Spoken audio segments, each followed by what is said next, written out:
উন্নত চিকিৎসার জন্য ঢাকা থেকে লন্ডনের উদ্দেশ্যে যাত্রার প্রাক্কালে নিজের সুস্থতার জন্য দেশবাসীর কাছে দোয়া চেয়েছেন বিএনপির চেয়ারপারসন বেগম খালেদা জিয়া। মঙ্গলবার খালেদা জিয়াকে বহনকারী এয়ার অ্যাম্বুলেন্সটি বিমানবন্দর ত্যাগ করার পর বিএনপির মহাসচিব মির্জা ফখরুল ইসলাম আলমগীর সাংবাদিকদের একথা জানান। তিনি বলেন, যাওয়ার সময় বেগম জিয়া গণমাধ্যমের মাধ্যমে তার সুস্থতার জন্য দেশবাসীর কাছে দোয়া চেয়েছেন। এছাড়া তিনিও এই দোয়া করেছেন, আল্লাহ তাআলা যেন এই দেশ এবং দেশবাসীকে ভালো রাখেন, তাদের কল্যাণ করেন।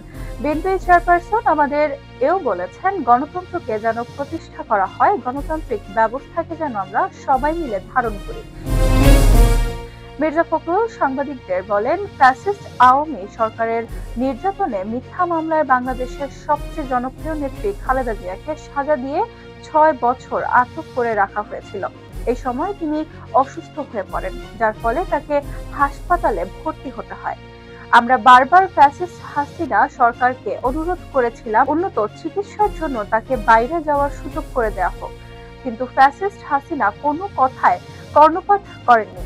তিনি আরো বলেন, আল্লাহর অশেষ রহমতে ছাত্র জনতার অভ্যুত্থানের মধ্যে দিয়ে ফ্যাসিস্ট হাসিনা দেশ থেকে পালিয়ে যাওয়ার পরে বেগম জিয়া মিথ্যা মামলা থেকে মুক্ত হয়েছেন।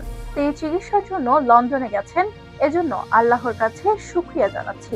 একই সঙ্গে আমরা আশা করছি সুচিকিৎসা করে খালেদা জিয়া আবার দেশের মানুষের কাছে ফিরে আসবেন। মঙ্গলবার রাত 11টা 46 দিকে হযরত শাহজালাল আন্তর্জাতিক বিমানবন্দর থেকে খালেদা জিয়াকে বহনকারী এয়ার অ্যাম্বুলেন্সটি লন্ডনের উদ্দেশ্যে ছেড়ে যায়।